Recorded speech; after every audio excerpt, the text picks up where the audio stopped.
Um, just a quick recap from last week. We concentrated mainly on the third chapter of 1 Kings. We saw that Solomon was married in the first verse, and then he offered his prayer for an understanding heart. And I got to thank Brother Brian Lloyd, who texted me or emailed me during the week to remind me that understanding heart in the Hebrew means a hearing heart, a heart that's open, receptive to God's instruction, and a heart that's open into understanding when it comes to judgment. So I thank Brother Brian for reminding me of that, a hearing heart. And God was so moved by Solomon's request that not only did he give him that, but he gave him wisdom and understanding, breadth of understanding that was unseen at that time, unheard of understanding. You know, he was noted for his 3,000 proverbs, his writings, botany, you name it. It sounds like Solomon had knowledge in all things. And God also gave him royal wisdom, this gift of divine wisdom, where he was wiser than all the wisest of the time in Egypt and Mesopotamia when it comes to chemistry and physics and mathematics and in all sorts of fields. He was the wisest of the wise. So that's briefly what we went over last week. And right away, we didn't really cover it last week, but at the end of the third chapter, we read the account of the two women and the baby. A very anguishing account. It must have been very tough. You think of one woman falls asleep in the middle of the night, rolls on her child, and the baby dies.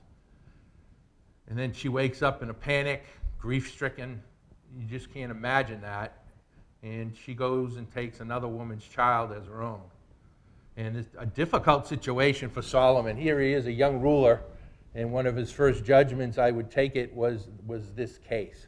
And it had to be a very difficult one. But we'll look at it real quick. I don't want to spend a lot of time on it, but as we go to the end of chapter 3, you know, Solomon uses this understanding heart in this case. I think it's a great example of that. He is able to listen patiently to both women. And then he comes up with what seems to be a bluff when he says, give me the child, give me a sword, and we'll split the child in half. Now, we all know Solomon wasn't going to do that, but he did that because he knew what the real mother's reaction would be to that. Better for the child to live, not mine, than to die. And Solomon was able, with the wisdom that God had given him, the understanding heart he had, to discern this properly and come up with a judgment. And this really could have blown up in his face, you know. It really could have, but it didn't. And then at the end of the third chapter, we read that all Israel heard of the judgment which he had judged, and they feared the king, for they saw that the wisdom of God was on him to do judgment. And that's where we ended up last week. So this week, what I'd like to do is we're going to move into the next phase, so to speak, of Solomon's administration. We're going to look at some of his administrative work, setting up his government. You know, right now, Joe Biden is going through the same thing that Solomon did. He's forming his cabinet. He's assigning people to, you know, the different offices of helping him lead the government, and Solomon had to do the same thing. So if we turn, I guess if you want to call a title to this part of our class today, it would really be entitled, There Cannot Be Peace and Prosperity Without a Degree of Administration and Order. And I think what we find in this part of Solomon's life and what we'll look at today is the magnificent way, the wisdom he had, that he was able to form his government, decide on opportunities and projects to work on that would bring, you know, with his administration in order, led to this prosperity that the nation would enjoy for these years. So it all starts with a constitution. We know in the United States there's a constitution that governs our land. And my first thought was, when reading chapter 4, was there such a thing for Solomon? Did he have a constitution, so to speak, that he could read or look at to know how to set up his government, so to speak. Now, we know that David, he could have just copied what David did, and a large part of it, he did that. He kept a lot of David's systems in place. And I thought it was interesting when I dug a little bit into it. If you turn to 1 Samuel 25, we actually read an account of Samuel as Saul is anointed king. We read the following words in 1 Samuel 10:25. It says, Samuel took the people, then Samuel told the people the manner of the kingdom and wrote it in a book and laid it up before the Lord, and Samuel sent all the people away, every man to his home. So Samuel, divinely inspired, I would assume, had a book that detailed and chronicled the administration of the kingdom and how things should be laid out. And this book, I'm sure, was handed down to David in setting up his administration, and now was handed down to Solomon in setting up his administration. So as we get to the 4th chapter, the first 6 verses tell us of the officials that Solomon named. And as I mentioned earlier, Solomon wanted to keep the basic outline of what his father, what David had set up. But he did make some tweaks. All right? And now when you think of the government today, a lot of appointments are based on, let's say, favors. It seems a lot of people, a lot of them are hard because they can do their work, but a lot of them, could be favors. Hey, I'll bring you into this post if you do this for me, that type of deal. My boss, owns our company, and he's done very well. He started off a company 40 years ago with 3 people, and now his company has almost 70. We went from a regional company, Massachusetts, South Shore food broker, to an East Coast food broker. We broker now from Maine to Florida. And he's really grown into a bigger than he ever thought. And my boss is also famous for, he always leaves his door open. And if you happen to be walking by his office, there's a good chance he'll say, hey, Mark, hey, Jim, why don't you come in for a second? And usually he does this just to talk.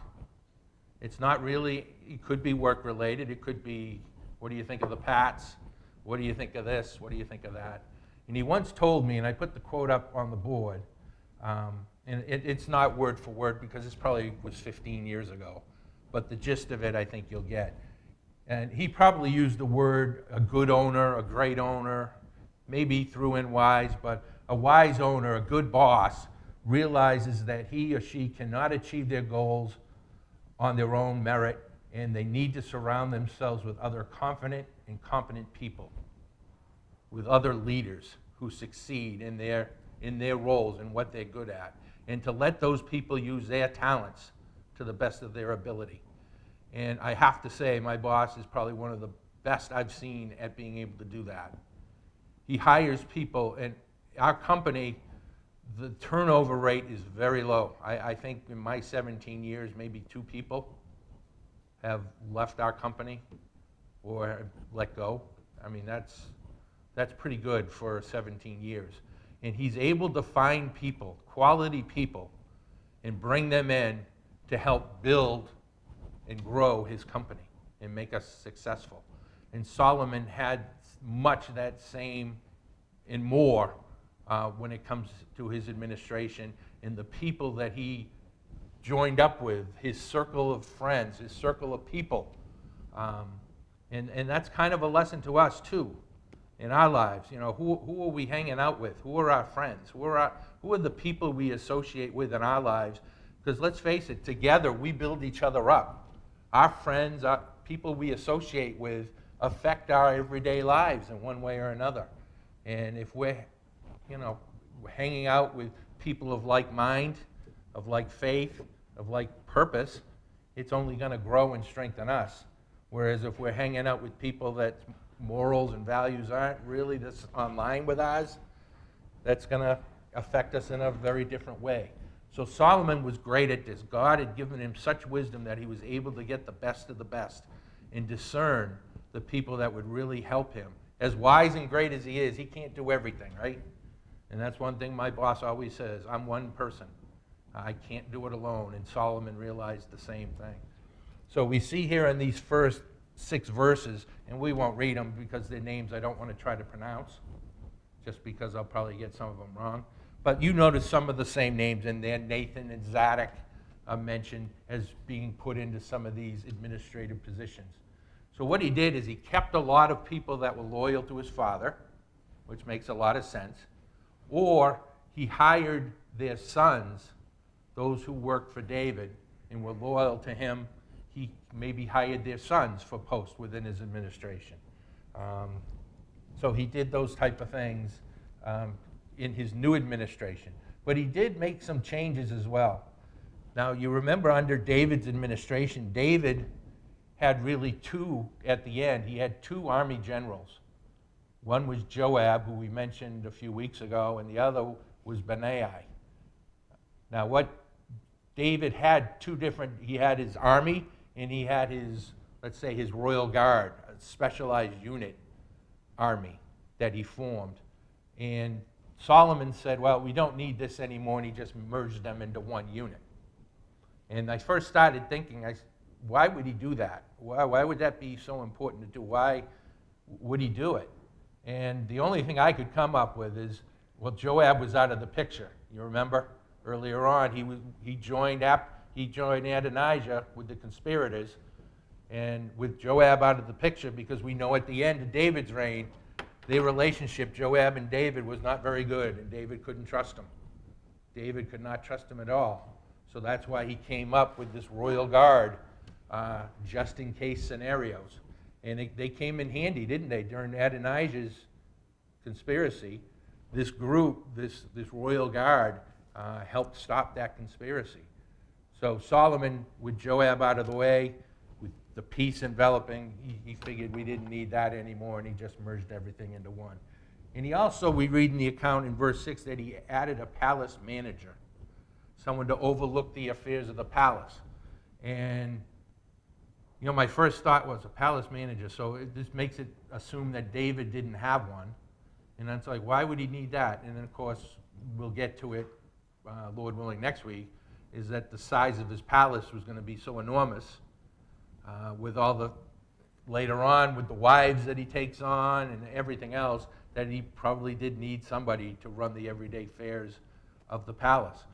We read in the account of all the food and everything that came into the palace, the provisions that had to be cared for. So he probably did need that, so he hired a palace manager as well. I think those palace managers, Mark, they were like chiefs of staff, because the palace was the center of government. Right. At that time. And so the palace manager, he had to make sure everything was going smoothly, but also he controlled access to the king. Right. So it was a very important position, and it also was a trusting position as well, as far as Solomon was concerned. He trusted that person. Smart. He trusted that person. Could you repeat the first part about Yeah, so the chief of staff? yeah, That's a good sure. point. So that the palace manager operated in a lot of ways like a chief of staff would for a president, controls access to the president, but also kind of manages the day-to-day activities of the palace. Who gets in. Whose turn is it to do this? Is everything flowing the way it should? Right. A lot like today. Absolutely. Yeah. So, Good point. Yeah, we think of like the ancient world being kind of backward and everything. The fact of the matter is, we're still using the same kind of systems Yep. that ancient man, used. We're using it today. So we Right. just have different names to them, Yeah, great point. Thank you. Yep. Yep.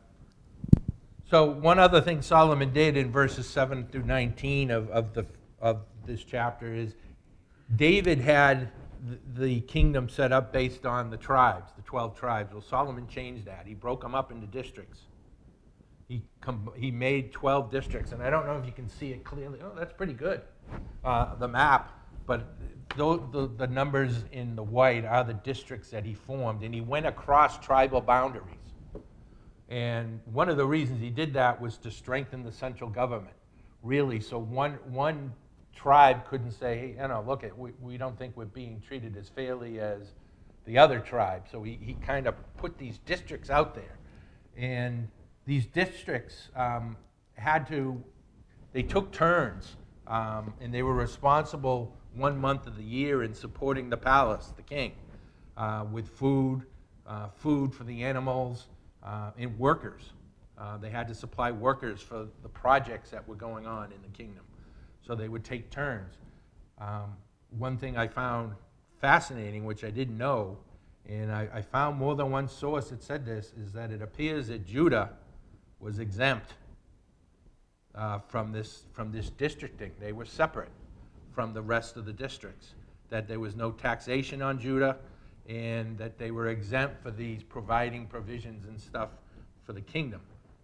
Again, I've looked at different sources, and that's what I found. I can't say 100% that it's correct, but that's interesting to think of when the time comes when Solomon dies, and the first thing the people do in the northern tribes saying, hey, what about the taxes?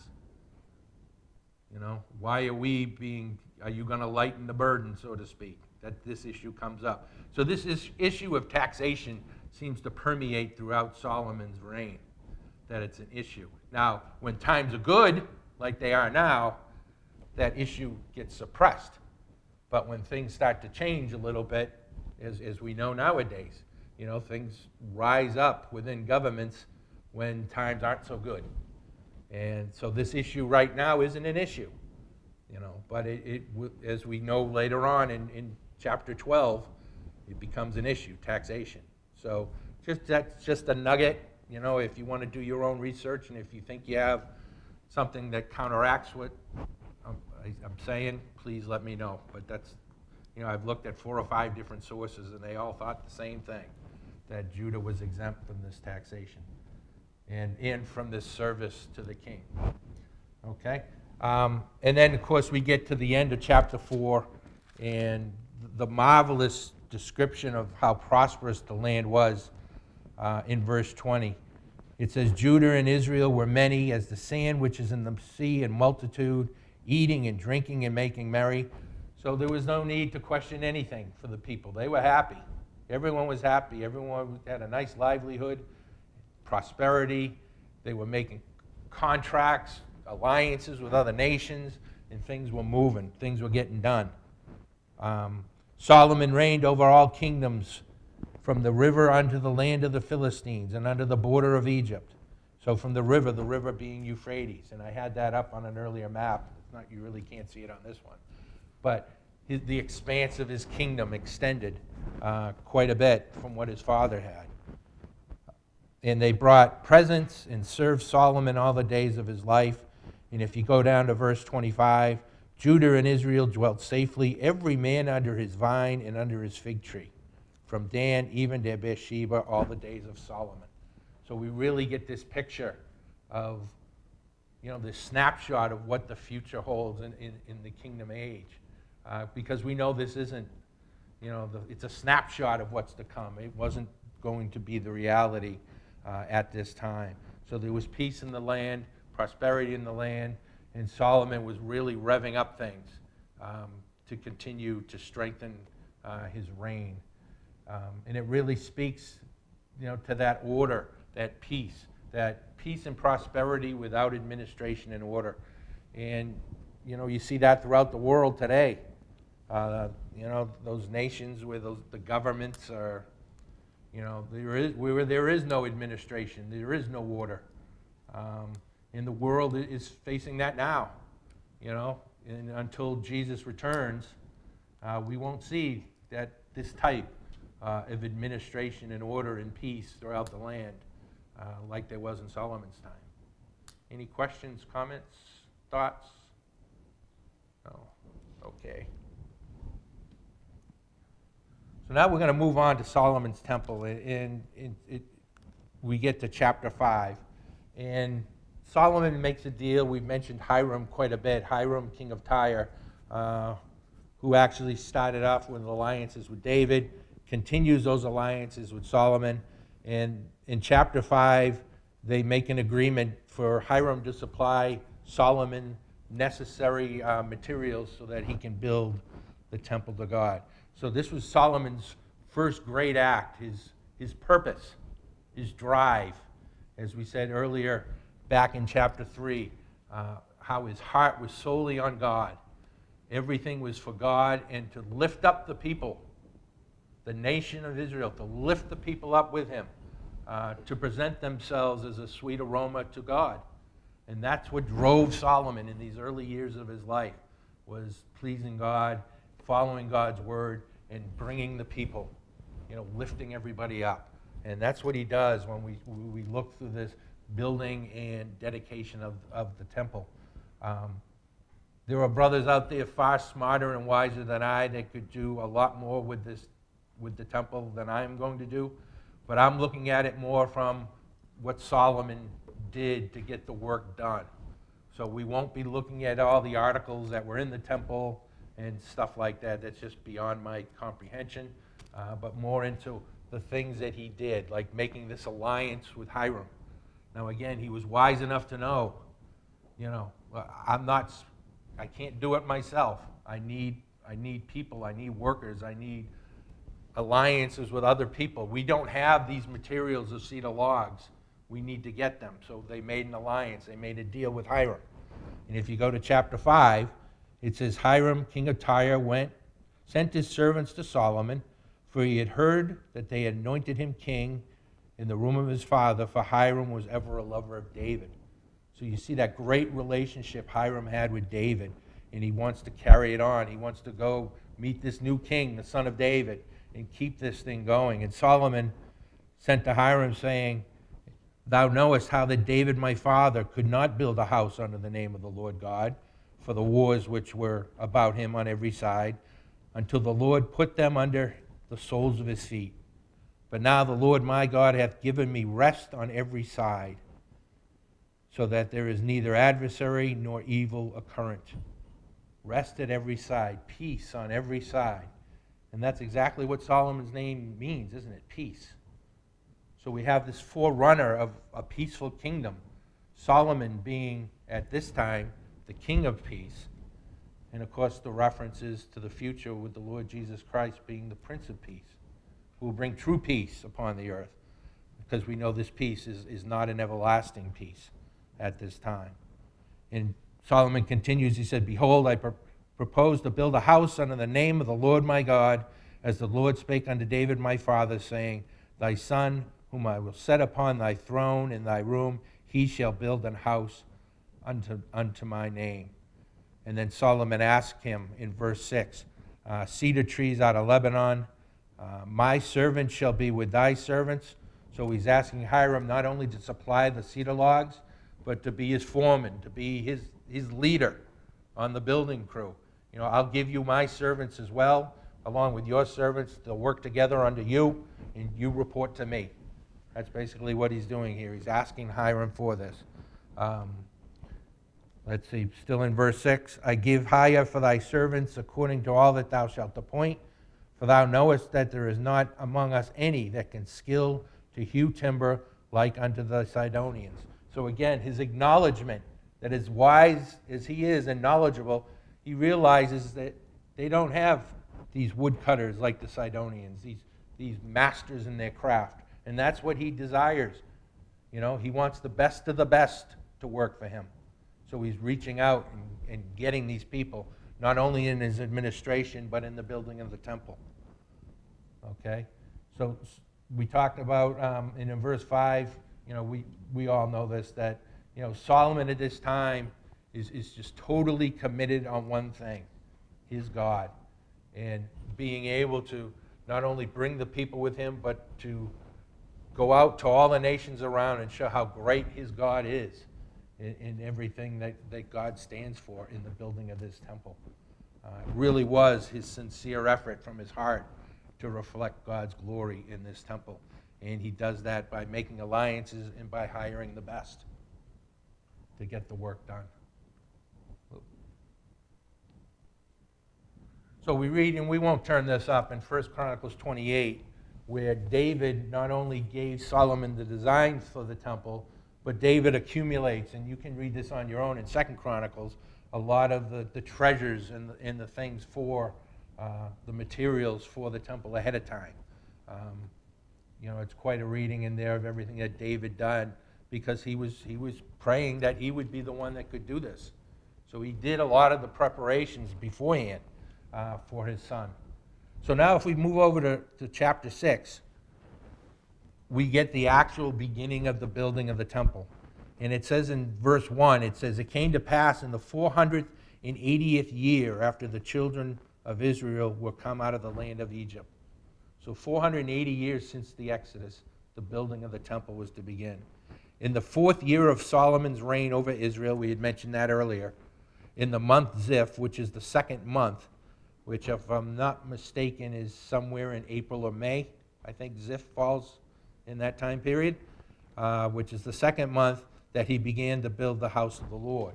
So he begins in that April to May time period, and he starts to build on the site, Mount Moriah, where we know where Abraham offered Isaac as a sacrifice. And you can read that in 2 Chronicles 3, verse 1, where it mentions that. So everything's starting, 4th year of his reign, and he's starting to build the house of God. So the next section we're going to look at is the organization, the force that went about to build this temple. And just think of I can't think of anything like it that I know of. Those of you in construction, maybe there's something you can relate it to. But in verses 13 and 14 of the 6th chapter, let's see.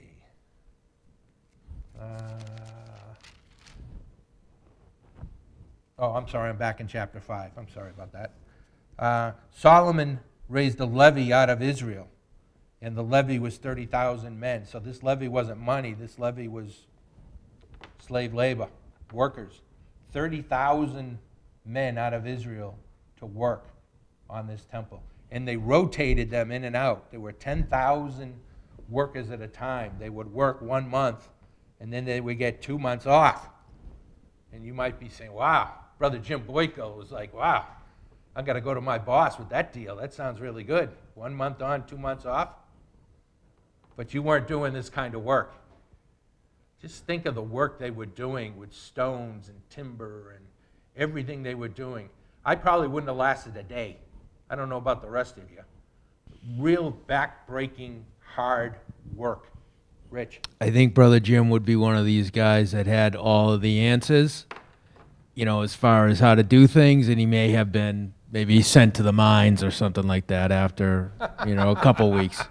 I'm just guessing. Wow. Super. Yeah, Jim would be a supervisor. Yeah. So it was really the grunt work, so to speak. And we have to remember the stones for the temple were not made on the temple site. They had to be rolled to the site. And we'll look at that in a minute. So the work must have been really bad. You think of the pictures when they were working on the pyramids and from the movies that show the work when the Israelites were enslaved in Egypt. And that's all I can really compare it to, is something like that, where they were really working hard. You imagine what your hands felt like, your back, the pain you must have been in. So they had to take 2 months off, probably just to heal. It wasn't a pleasure cruise on some boat somewhere going to a warm island. They were probably home putting salve on themselves and it probably took that long to get back to work for their next month. So it's something most of us can't really appreciate in these days, where we have so much machinery and there are people that work really, really hard, roofers and stuff like that. But back then, it just had to be brutal work. So he had other servants as well in verses 15 and 16 of the 5th chapter. He had the Zidonian lumberjacks that we read about, these experts in their field. Again, Solomon got the best of the best. He wanted the best to work for him so that he produced the best. He had 80,000 Gentile stone cutters. 80,000. So that's a little more than the capacity of Gillette Stadium here in Foxborough. Gillette Stadium holds 68,000 people, so he had 80,000 people. So that's the size, probably bigger than most of the towns and places you folks live. You know, my town's 90,000, so it's the size of my city. 80,000 people, that's a lot. 70,000 burden bearers, and these are those poor people that had to transport the stones. And verse 7 is in chapter 6, if you go to it, it says, 6 verse 7, and the house when it was in building was built of stone, made ready before it was brought thither. Wonder why do you think that was the case? Why was the stones prepared away from the site it was being built? Any thoughts why that might be the case? Rich is grabbing the mic. Oh, you're handing it off to Jim. Oh, No. no. Why would they have done that? So there's a couple reasons anyways that I think is, number one, the temple was close to the palace, and that would have been a major distraction, kind of doing all of the work there, and they may not have had the space to do all of that. Yep. From a practical point of view, but a spiritual point of view would be that, and Paul uses this in 1 Corinthians, this idea of a temple, and that, that the temple is, is a figure of the kingdom of God. And so, we have a certain amount of time to kind of work on ourselves if we want to be part of that temple to come, that spiritual temple. And so, once the kingdom is here and the temple is being established, there's no more time to work on ourselves. We have to do that work before we're brought to the temple area to be set up as those lively stones or, a block or whatever it is. Whatever role we have, once we're on the Temple Mount and the kingdom is here, that's it. We don't have any more time. So, Yep. The first point I didn't even consider. The second point was the point I was leaning to. 50%. I got Yeah, 50%. I freely admit I'm not the scholar and I'm not as wise as you, my dear brother. I didn't even consider the first point, and that makes a lot of sense. Yeah, it would just be like, having all of these people up there and, they're hammering and everything. It would be chaos. So Right. They did that off-site and then brought everything, and then everything fit perfectly. And what they were building the temple of God, and they didn't want that chaos Yes. on the temple site. Right. Brother Richard, how are you, brother? It's great to Oh, see Brother you. Richard is here. Yeah, All Brother right. Richard is here. Good to see you, brother.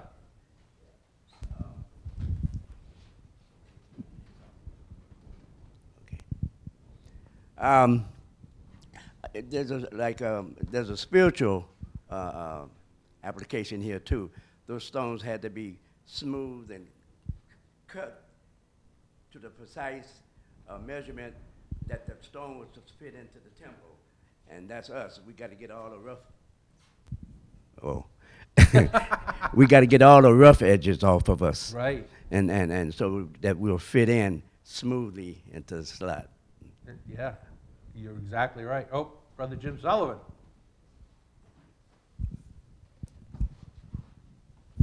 The other point is, and you have it in your notes, the stone cutters and the burden bearers were mostly Gentiles, Right. so they wouldn't be up on in the temple area, or wouldn't be allowed up in the temple area. Yep. Another good point. Who would think we could have so many awesome points regarding stones? It points out how marvelous this word is, that we can have a discussion. You can do an exhortation on stones and the significance. Thank you all for those points. You're right. All great points. Appreciate it. Thank you. And that raises, and we won't look this up, but Paul's rhetorical question in 1 Corinthians, where it asks about the different roles. Are we all teachers? Are we all, are we all prophets? It just brings up this wonderful point within ecclesial life, how we all fit into a niche, so to speak. We're all good at something. I freely admit it. I couldn't do, if you asked me to, maybe a study day or something like that. It's just not my niche, my comfort level. But there's other things I can freely contribute. You need someone to come shovel, I'll be here all the time. You want me to preside, I'll do that every day of the week. You know, Brother Rich is a great teacher. You know, that he's a wonderful teacher. So are you, Mark. We're going to get you on a study day Oh, one of come these on. days, baby. No, but we all, you know what I'm trying to say. We all have different strong points that Solomon was able to use, and Paul is saying we need to use our talents in service to our ecclesia. And if we're letting those talents sit idly by and not using them in service, then, you know, we're not doing the right thing. You know, we all have something we can contribute in our way, our own way. So thank you all for those comments, real good stuff. So now we're getting, I know we went through that really quick. Again, I didn't want to get into the detail because you can do multiple classes just on the temple. But then we get to the dedication of the temple. And we know from 1 Kings 6, if we look at that in verse 37, it tells us that the 4th year it was started in Solomon's reign, and in the 11th year, the month Bul, which is the 8th month, was the house finished, throughout all the parts thereof, and according to all the fashion of it. So was he 7 years in building it. That, if my math is right, if Ziph is the 2nd month and this is the 8th month, to me that's 7.5 years, but, you know, we won't quibble. We'll go with 7. So it was 7 years in building it. And then we hop over to when it was completed. Let me turn that up. It was completed in the 11th year of his reign, if we go to chapter 8. So Solomon, what he does, and we spoke of this earlier, he wanted to rise up the people, include the people in this service. And he does that, just that here in chapter 8. He assembles the elders of Israel and all the heads of the tribes, the chief of the fathers of the children of Israel, under King Solomon in Jerusalem, that they might bring up the ark of the covenant of the Lord out of the city of David, which is Zion. And all the men of Israel assembled themselves unto King Solomon at the feast in the month Ethanim, which is the 7th month. And it didn't do what I was hoping it to do, but it says it was dedicated on the 7th month. And that first time, if you read it, if you're like me, you probably just blow by that fact, the 7th month. Well, now that I was actually paying attention and looking at it, I said, that doesn't make a lot of sense to me. If the temple was finished in the 8th month, if the dedication was in the 7th month when the temple was finished in the 8th, that makes no sense to me. Didn't make any sense to me until the light clicks in and a little bit of knowledge clicks in, and you say it had to be the following year that it took place, and that is in fact the case. So Solomon, the preparations, the organization, you know, Solomon was a perfectionist. He wanted everything to be perfect, especially for his God. So he gave himself 11 months from the time the temple was finished to prepare for the dedication. You know, the singers, the priests, the sacrifices, the animals, everything had to be spot on. So he took 11 months to prepare for this dedication. And another interesting fact is, I think Solomon truly knew that if he moved the dedication back 11 months instead of doing it right away, not only would it be fine-tuned and better, but it would he purposely had it fall at the same time as the Feast of Tabernacles. I think this was purposely done. That Solomon, you remember with the raising up of David and Bathsheba, he knew his history. He knew he was the wise. He knew what the Feast of Tabernacles meant. In Leviticus 23, to remind the children of Israel of their wilderness wanderings and the fact that God was giving them a resting place, a home. And he thought how appropriate it would be to have this dedication during this same time as the Feast of Tabernacles, that we would bring the ark into the temple, into its resting place at the same time. And just, it was a magnificent time, when he did that. David speaks of this in 1 Chronicles 28. And I do want to look that up. this theme of a house of rest in 1 Chronicles 28.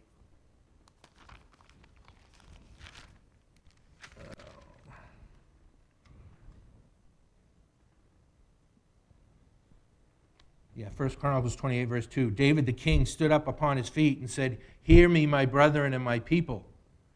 As for me, I had in mine heart to build a house of rest for the ark of the covenant of the Lord and for the footstool of our God."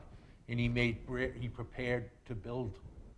And I think Solomon picked up on that theme, that house of rest theme, when he said, we'll move the dedication to 11 months later, so it could fall at the same time as the Feast of Tabernacles. And then we read in the account in chapter 8 how the ark had been brought up from its temporary tent, and how the tabernacle was in Gibeon, and it had to be moved some 5 miles to the temple site. In 1 Kings 8, 10 and 11, we see the presence of God filling the temple, and it really fulfilling the central message that the whole Bible's about, isn't it? That God wants to dwell with his creation.